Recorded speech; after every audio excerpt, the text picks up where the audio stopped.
Kaum wanita yang dikasihi oleh Tuhan, salam shalom, salam sejahtera di dalam kasih Tuhan kita Yesus Kristus. Hanya oleh karena anugerah dan kemurahan Tuhan, pada sore hari ini kita dipertemukan kembali lewat ibadah kaum wanita, walaupun sementara waktu masih ada di rumah. Dan sebelumnya saya minta maaf kalau penayangan sore hari ini agak terlambat. Biarlah hal ini tidak mengurangi semangat kita untuk terus bersekutu dengan kebenaran firman Tuhan yang Tuhan nyatakan kepada kita pada sore hari ini. Dan tema kita pada sore hari ini adalah seorang penolong. Secara khusus untuk kaum wanita diciptakan oleh Tuhan menjadi seorang penolong. Ini adalah kodrat dari seorang wanita. Untuk itu biarlah setiap kaum wanita bisa memahami dan menyadari akan peran di dalam kehidupannya, karena ini sesuatu yang sangat mulia, sesuatu yang sangat penting.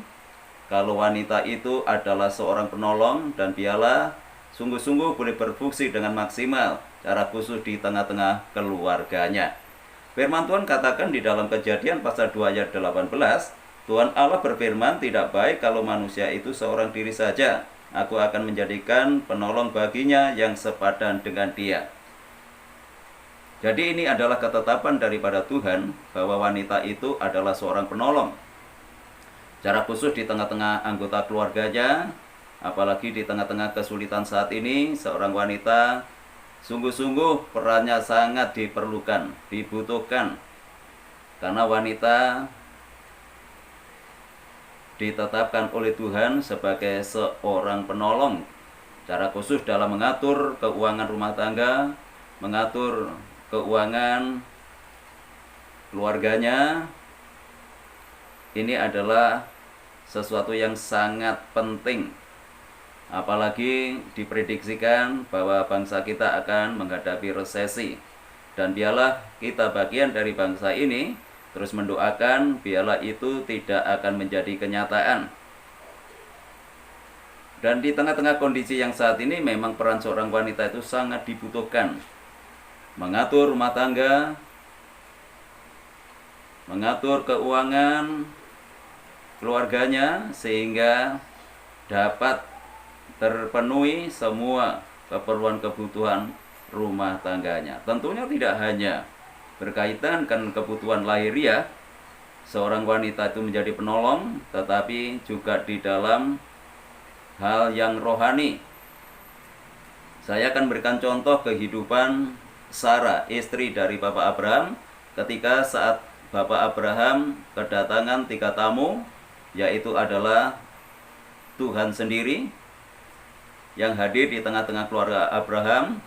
Sebenarnya tujuannya tidak menemui Abraham, tetapi untuk ingin menyampaikan bahwa Sodom dan Gomora akan dimusnahkan oleh Tuhan. Abraham sangat senang sekali menerima kehadiran ketiga tamu ini, yaitu kehadiran Tuhan di dalam rumah tangganya, dan dia tidak sendiri untuk menyambutnya, tetapi juga melibatkan istrinya.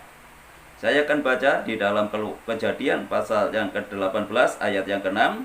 Lalu Abraham segera pergi ke kemah mendapatkan Sarah serta berkata, segeralah ambil 3 sukat tepung yang terbaik, remaslah itu dan buatlah roti bundar.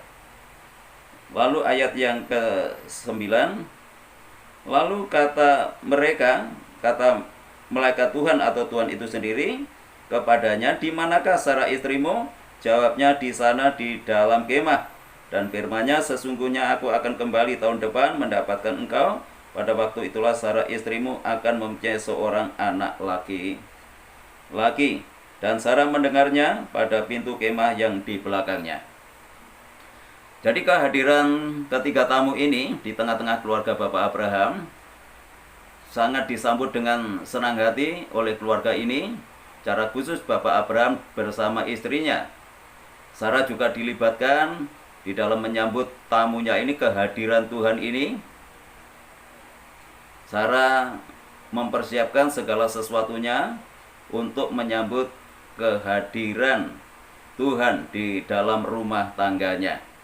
Nah, itu sebabnya peran seorang wanita itu tidak hanya menolong suami ketika dalam kesulitan ekonominya saja, tetapi juga di dalam hal yang rohani harus juga menjadi penopang, harus menjadi penolong di dalam membangun hubungannya dengan Tuhan lewat pelayanan yang dilakukan, lewat pelayanan yang dikerjakan.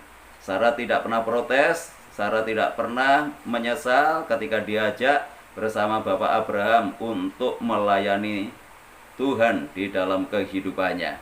Dan ketika mereka melayani dengan ketulusan hatinya, maka Tuhan mengatakan bahwa tahun depan istrimu Sarah akan melahirkan seorang anak. Jadi ketika kita melayani Tuhan, pasti ada berkat yang Tuhan sediakan di dalam kehidupan kita. Walaupun Abraham, walaupun Sarah tidak berharap itu ketika melayani, tetapi dengan kesenangan hatinya melayani Tuhan, maka Tuhan memberikan janji berkat di dalam kehidupannya. Nah, untuk itu ketika kita melayani Tuhan, marilah layani Tuhan dengan senang hati, layanilah Tuhan dengan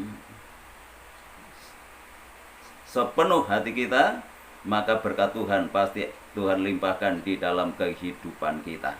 Dalam kondisi yang seperti ini, biarlah tidak akan mengurangi kesetiaan kita untuk melayani Tuhan, bahkan kita terus semangat untuk melayani Tuhan, sehingga berkat Tuhan pasti akan nyata di dalam kehidupan kita. Tuhan Yesus memberkati. Mari kita satukan hati kita untuk kita berdoa kepada Tuhan, mendoakan pelayanan pekerjaan Tuhan, bangsa dan negara, dan pergumulan kita semuanya. Tuhan Yesus memberkati.